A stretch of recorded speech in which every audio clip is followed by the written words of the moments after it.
अम्मी,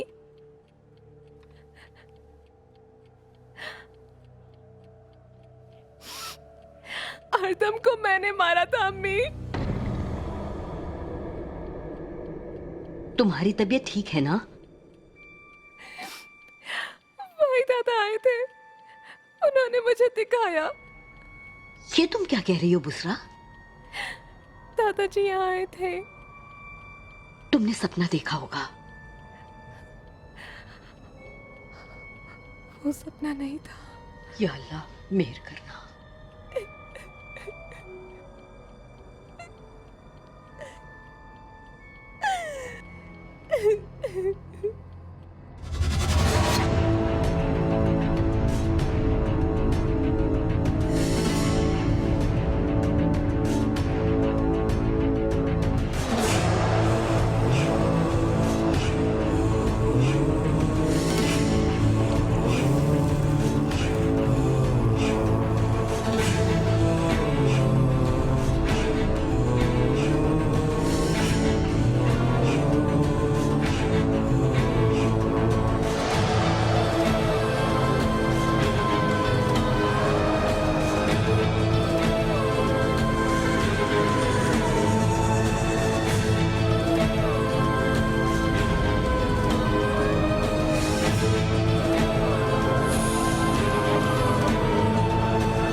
तुम बहुत थकी हुई सी लग रही हो।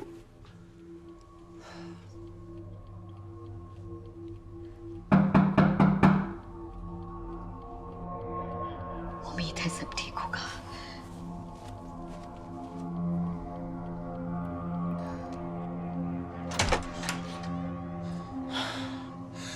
मैं बुसरा को लेने आया हूँ।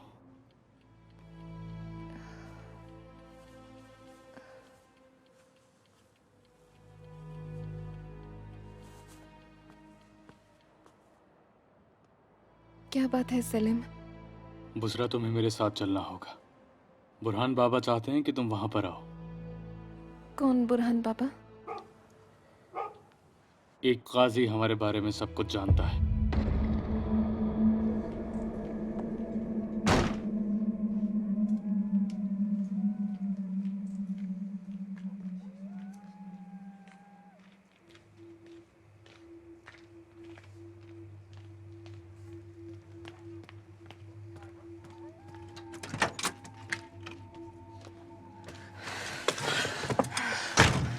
अच्छा किया तुम आ गए। बुसरा मैम के घर चलते हैं। सलीम का भी कुछ पता नहीं है। मैंने मैम को बहुत फोन किया पर उन्होंने जवाब नहीं दिया।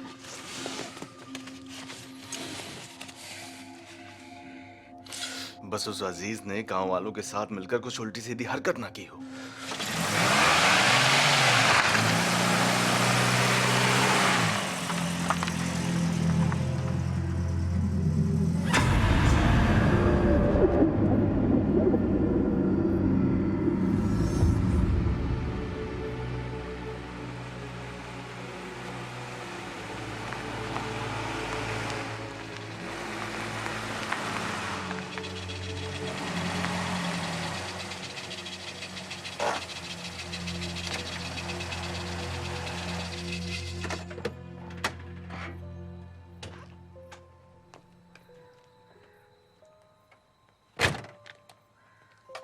हो सकता है घर में हो।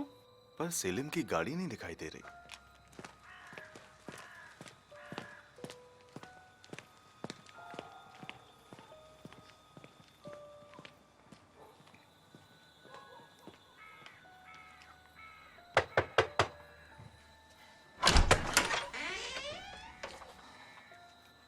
बोलो।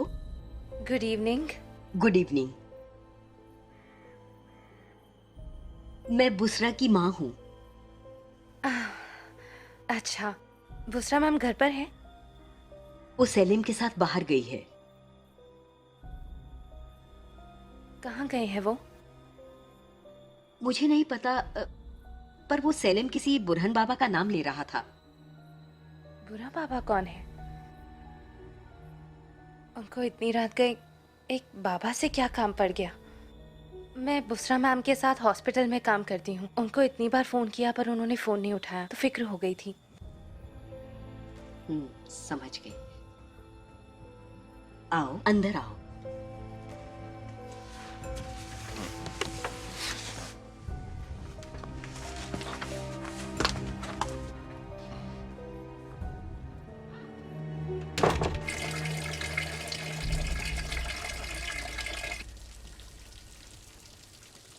सेलिम, हम कहाँ जा रहे हैं?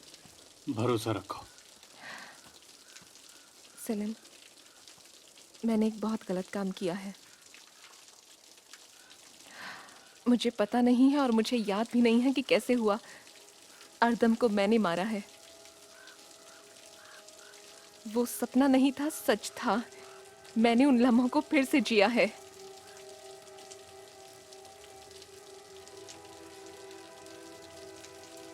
हम हकीकत का पता लगाने जा रहे हैं।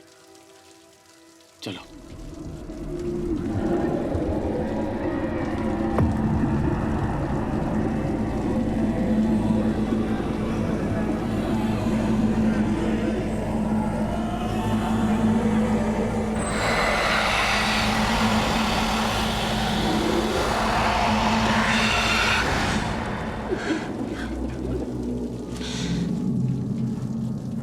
सेलिम, कोई चीज है जो मुझे उधर खींचती है। जानता हूँ।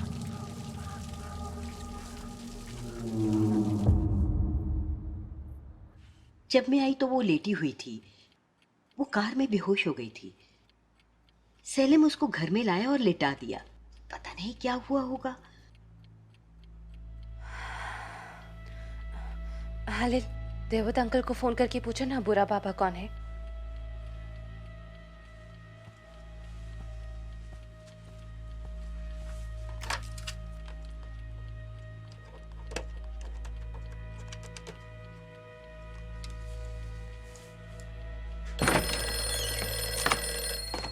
सुनो, तुम दोनों सो जाओ। रात बहुत हो गई, हम कल सुबह खेलेंगे, ठीक है? अब सो जाओ।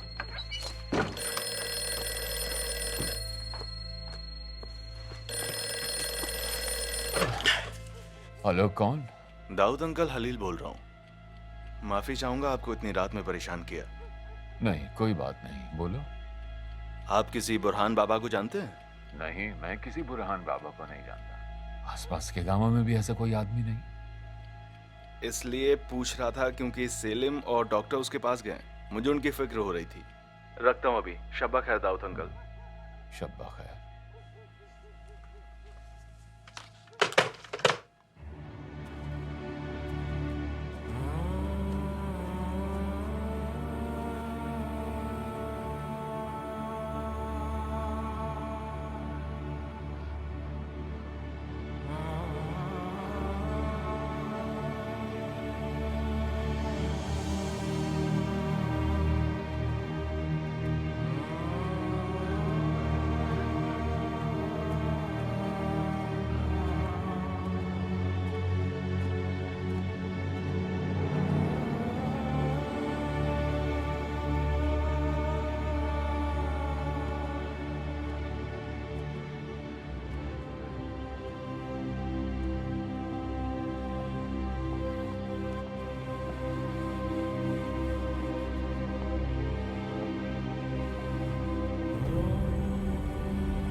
बैठो।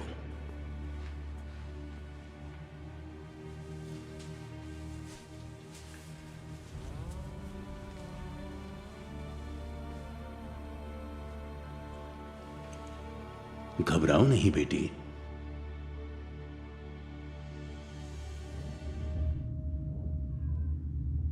वक्त हो चुका है। दादाजी, तुम सब जान जाओगी।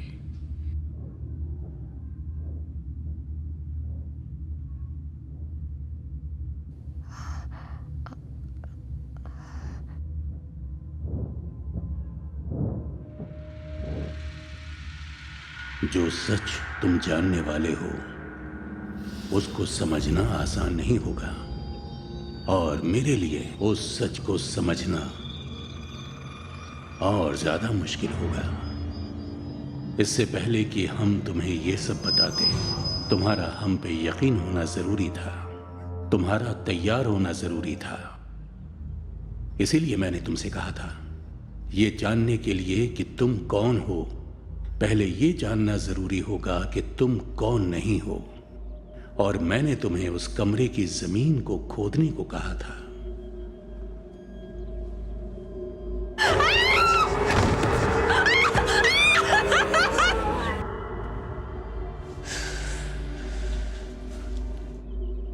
पहला तुम्हारे अपने अंदर के शैतान को पहचान के खुद से डरना जरूरी था, इसलिए तुम्हें तुम्हारा अतीत दिखाया गया। बुशरा!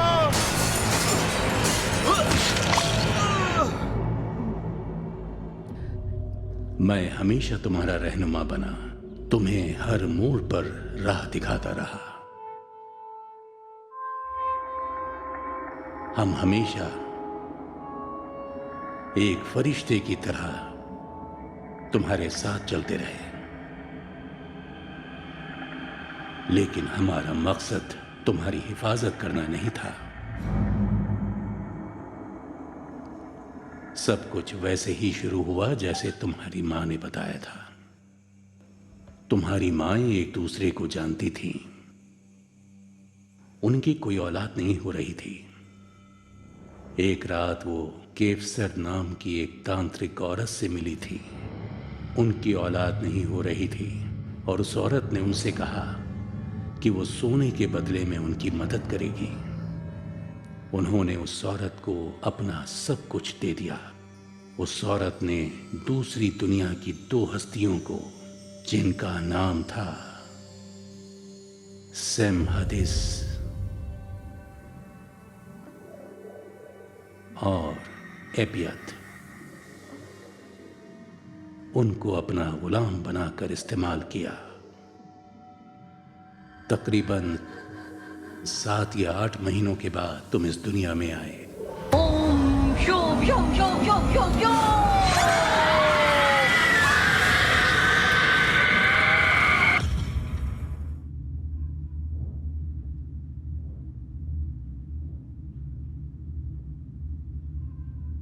ये बात अच्छी तरह से समझ लो कि तुम्हारा जन्म दूसरी दुनिया की दो मासूम हस्तियों के गुलाम बनाने से हुआ है।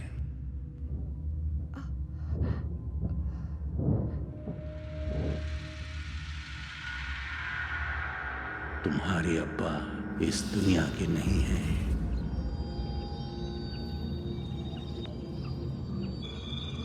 क्या ये सब मुमकिन है बाबा? तुम्हारे आसपास बहुत लोग हैं जो ऐसी जिंदगी जीते हैं, पर तुम्हारा मामला उनसे अलग है। वो जिनके बाप दूसरी दुनिया के होते हैं उन्हें एल अमलुक कहते हैं। तुम्हारा शरीर एक दरवाजे का काम करता है। उनका जिस्म जो तुम्हारी तरह एल अमलुक होते हैं, वो शैतान नफरत को उस दुनिया से इस दुनिया में आकर बुरे काम करने का मौका देते हैं। ये बात अच्छी तरह से समझ लो। लेकिन एल अमलुक को इस बात का एहसास भी नहीं होता है। पर तुम्हारा शाप ज्यादा गहरा है। ये सब फव्वारे के पास के उस पेड़ के नीचे तब शुरू हुआ था जब तुम छोटे थे। चलो उस फवारी वाले पेड़ के पास जाकर मेंढक पकड़ते हैं।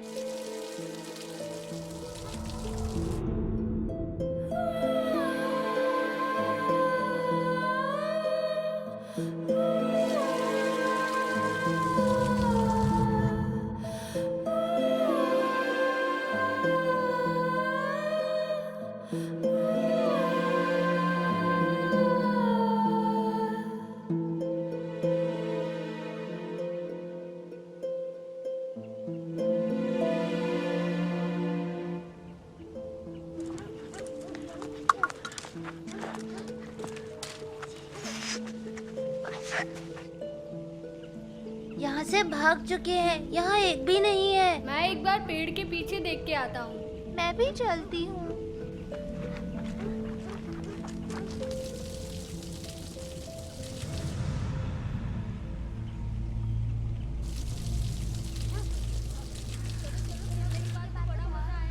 मम्मी ने टेस्टी खाना बनाया होगा।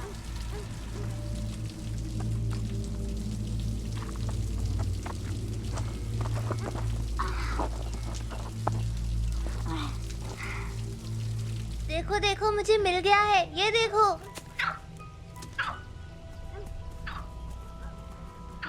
मैं डालता हूँ। ये लो, डाल दिया।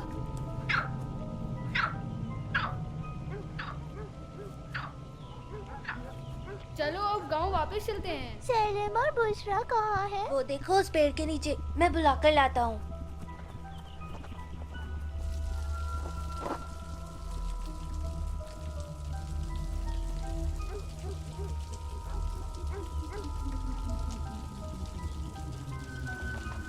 हमने एक मेंढक पकड़ लिया है, चलो घर वापस चलते हैं। हम यहीं रहेंगे। तुम जाओ, हम यहीं रहेंगे। एफरित ने तुम्हारे कमजोर शरीरों पर कब्जा कर लिया और तुम्हें वहां से नहीं जाने दिया।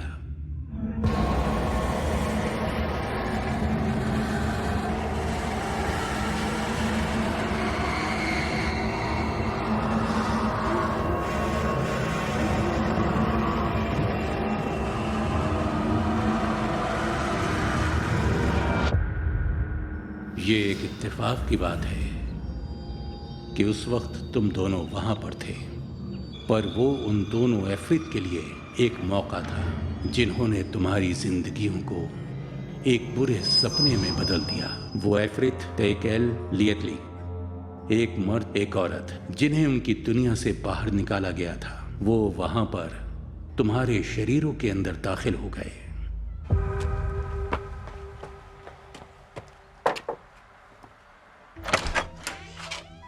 अंकल, हम मेंढक पकड़ने गए थे, पर बुशरा और सेलिम हमारे साथ वापस नहीं आए। वो एक पेड़ के नीचे बैठे हैं, उन्होंने कहा वो वहीं रहेंगे। तुम कहाँ गए थे? कौन सा पेड़? वो जो फुव्वारे के पास है। मैं जरा देख कर आता हूँ।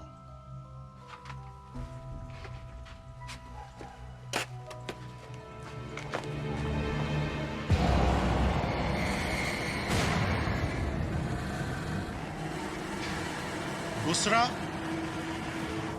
बुशरा।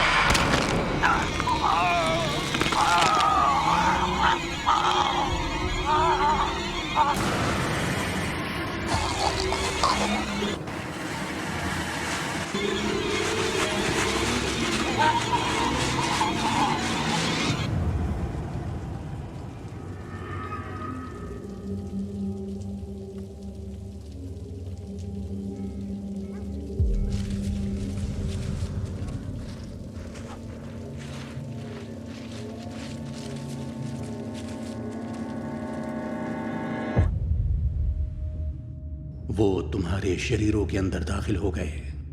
वही जगह है जहां से वो अपनी दुनिया से निकाले जाने के बाद तुम्हारी दुनिया में आ गए। वो जगह इस दुनिया में आने का दरवाजा है। अपनी दुनिया से निकाले गए टैकेल और लियतली नाम के उन एफरित का मकसद साफ है।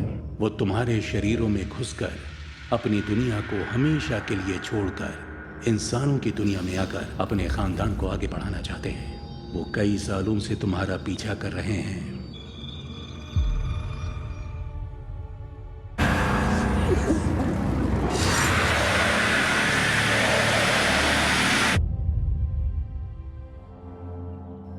वो कई सालों से तुम्हारा पीछा कर रहे हैं। उनकी दुनिया में वक्त की रफ्तार अलग है, इसीलिए तुम्हारे जवान होने तक इंतजार करना उनके लिए कोई मुश्किल काम नहीं था। उनकी दुनिया का वक्त अलग रफ्तार से दौड़ता है। वो तुम्हारे जिस्म में तभी समा गए थे जब तुम बच्चे थे। हालांकि तब से कई साल बीत चुके हैं, उनके सिर्फ कुछ मिनट गुजरे हैं। मतलब उन्होंने तुम्हारे शरीरों पर सिर्फ कुछ मिनट पहले ही कब्जा किया है। ये उनके लिए कोई बड़ी बात नहीं है। उन्होंने तुम्हें पास लाने की कोशिश की। उन्होंने तुम्हें दूसरों से दूर रखने की कोशिश की, क्योंकि उससे उनके इरादों पर पानी फिर सकता था। वो जो तुम्हें इस गांव में वापस लाना चाहती थी, वो वही लियथली नाम की अफरीत है जो तुम्हारे शरीर में घुसी हुई है। वो तुम्हें पास लाए क्योंकि उन्हें अपना खानदान आगे बढ़ाना है। इसके लिए वो दूसरे कमजोर शरीरों को इस्तेमाल करने से भी नहीं झिझके। तुम्हारे गांव में वापस आते ही उन्होंने अपनी हरकतें शुरू कर दी। वो छोटी बच्ची जो सेलिम को जंगल में मिली थी, वो सिर्फ एक जरिया थी। उन्होंने उसके कमजोर शरीर का फायदा उठाकर तुम्हें मिलाया।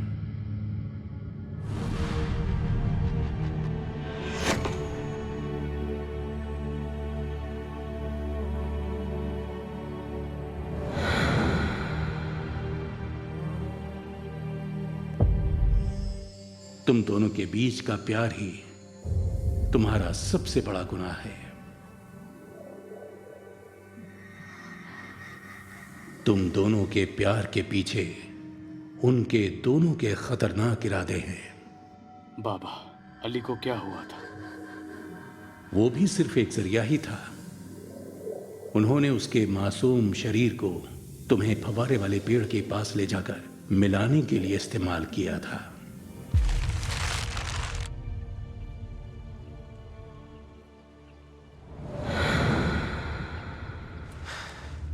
सबसे बुरी बात, उन्होंने वो काम तुम्ही से करवाया।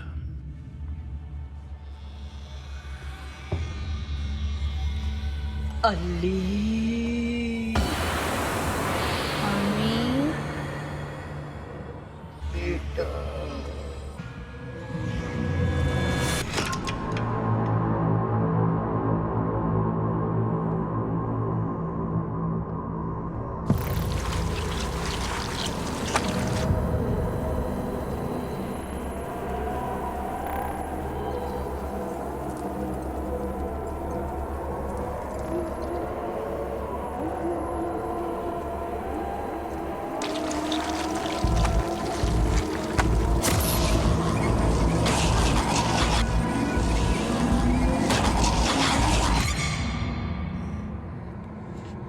क्या समझते हो कि तुम मुझे रोक पाओगे? तुम क्या समझते हो कि तुम मुझे रोक पाओगे?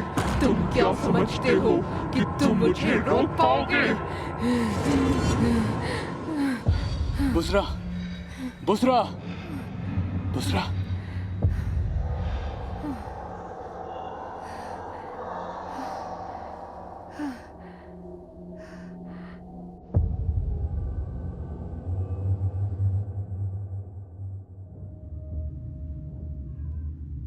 वो तुम्हें फव्वारे के पास ले जाना चाहते हैं। वो उनको अपनी ताकत दिखाना चाहते हैं जिन्होंने उन्हें बाहर निकाला था।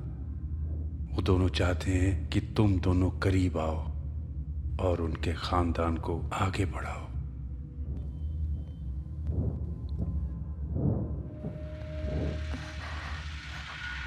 पर आप हमें ये सब क्यों बता रहे हैं?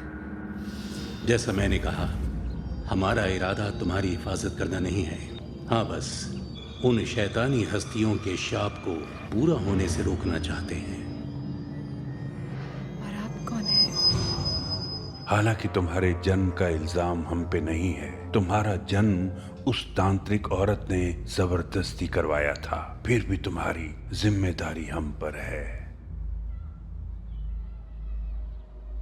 अगर आज तुम एल अमलुक हो और तुम्हारा शरीर दरवाजा है, उसके जिम्मेदार हम हैं। तुम हमारे बच्चे हो, तुम्हारे शरीरों का ना सही, पर हम तुम्हारी आत्माओं का हिस्सा हैं। तुम हमारे बच्चे हो, तुम हमारे वंशज हो, तुम्हारे शरीरों का ना सही, पर हम तुम्हारी आत्माओं का हिस्सा हैं।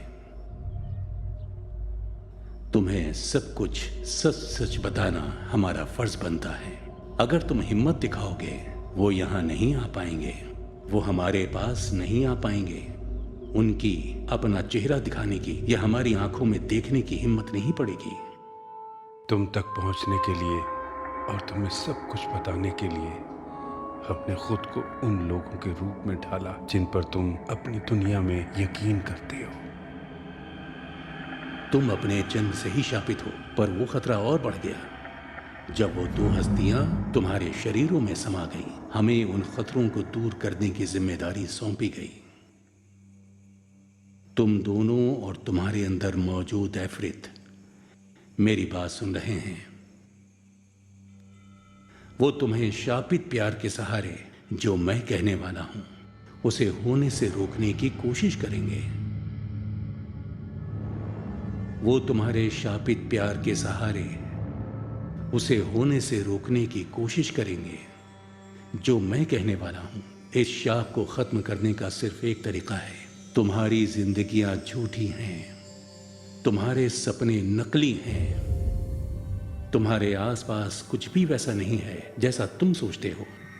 तुम्हारे शरीर उनके कब्जे में है, उनके कब्जे में है, कब्जे में है, कब्जे में है, कब्जे में है। तुम्हें उनके दरवाजे बंद करने होंगे। तुम्हें अपनी मर्जी से अपने शरीरों को खत्म करना होगा जो उनके लिए दरवाजा बनते हैं। हालांकि तुम्हारा शापित प्यार चाहेगा कि ऐसा ना हो, लेकिन तुम्हारी मुक्ति इसी में है। और अगर हम ऐसा नहीं कर पाए तो और जाने जाएंगी। तुमने खुद देखा, जिन्होंने तुम्हारे बारे में बात की या जो तुम्हारे रास्ते में आए, उनका क्या अंजाम हुआ। तुम इस शाप को सिर्फ अपनी मर्जी से हटा सकते हो। तुम्हें यह काम खुद करना होगा। तुम्हें सही रास्ता चुनना होगा। अगर तुम में से कोई एक भी झिझका, तुम गलत रास्ते पर चले जाओगे और वो हम सब के लिए बर्बादी का सबब बनेगा। तुम उस फव्वारे पर जाओगे, या तो तुम उस शाप को खत्म कर दोगे या उनकी इच्छाओं को मानकर इस शाप के साथ जियोगे।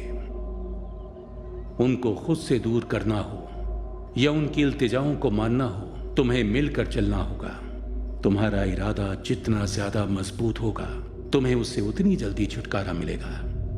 इसमें तुम दोनों का इरादा बहुत अहम होगा। जिसके जुनून में ज्यादा ताकत होगी, उसकी इच्छा पूरी हो जाएगी। अब सब कुछ तुम्हारे फैसले पर टिका है। हालांकि दोनों ही सूरतों में तुम्हारी हार होगी। या तुम शैतान के रास्ते पर चलकर शाप के साथ जीने का फैसला करोगे, या तुम सही रास्ते को चुनकर इस शाप को खत्म कर दोगे। लेकिन सही रास्ते को चुनने की कीमत चुकानी पड़ेगी। वो एफरित तुम्हारी आत्माओं से कैंसर की तरह चिपका हुआ है। उनके तुम्हारे शरीर से निकलने के बाद तुम्हारे शरीर जिंदा नहीं रह पाएंगे। उसके लिए तैयार रहना। तुम्हें इस नेक मकसद के लिए अपनी जिंदगियां कुर्बान करनी होंगी। कभी कभी मसलों को हल करने के लिए कुर्बानी जरूरी होती है। वो तुम्हें किसी और के साथ नहीं रहने देंगे, पर तुम एक दूसरे के साथ भी नहीं रह पाओगे। तुम्हारा प्यार एक शाप है। तुम पे उनका साया है, साया है।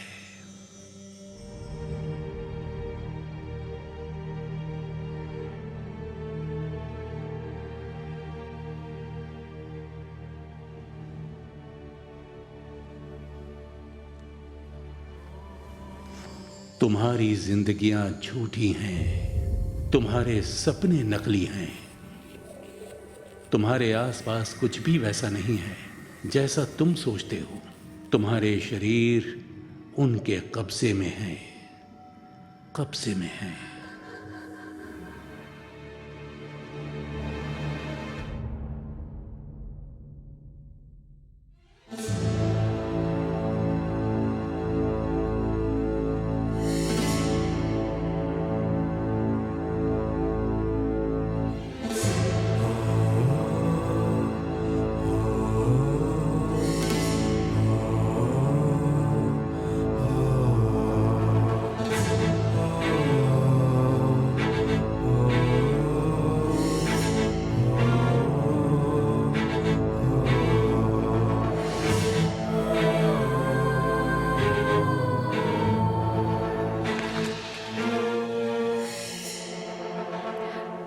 सेलिम, मुझे डर लग रहा है।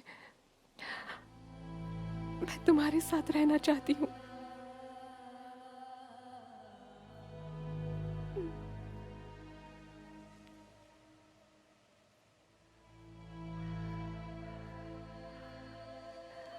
मैं अपनी जिंदगी में कभी भी मौत से नहीं डरी। मैंने ये जानते हुए खुदकुशी करने के बारे में भी सोचा है कि वो बहुत बड़ा गुनाह है। हमने कभी चाहा नहीं था कि ऐसा हो। आखिर हमने किया क्या है? हमारी गलती क्या है? हालांकि हमने कोई गुनाह नहीं किया, हम तो उनको सजा देने का जरिया बने हैं जिन्होंने ये किया है। ये बकवास है। हमारा भी हक बनता है खुशियों पर। सारी जिंदगी दर्द सहा और अब आखिर में ये मिलेगा? मुझे समझ नहीं आ रहा कि मैं किस बात पर यकीन करूं। अगर जो उन्होंने कहा वो सच है और अगर हमें सच में उसके लिए मरना पड़ा तो मैं उस सच को मानने के लिए बिल्कुल भी तैयार नहीं हूं। चाहे कुछ भी हो, मैं जिंदा रहना चाहती हूं। हम इतने सालों से दुख सह रहे हैं ताकि हम साथ में रह सकें। सिर्फ शापित प्यार के लिए, है ना?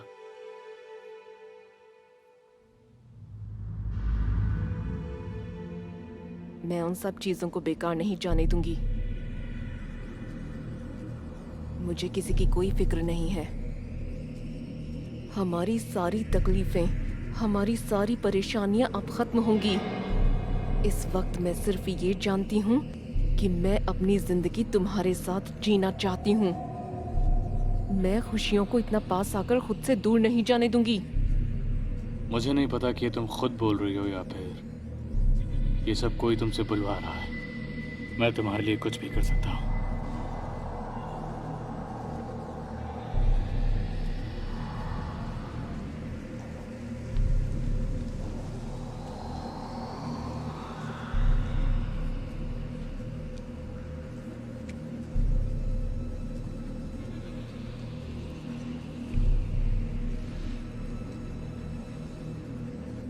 सच वो है जो इस वक्त तुम महसूस कर रहे हो। ये जहर है। अपने दिल की आवाज सुनो। जब अब तक हर चीज का फैसला उन्होंने किया है तो ये फैसला भी उन्हीं को करने दो। मैं रोशनी की तरफ अकेले जाने की बजाय तुम्हारे साथ अंधेरे की तरफ जाना पसंद करूंगा। अपने अंदर दहक रही आग को बुझाने का सही वक्त आ गया है। मैं तुम्हारे लिए कुछ भी कर सकता हूं। चलो वहां चलें जो हमारी जगह है।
सेलिम,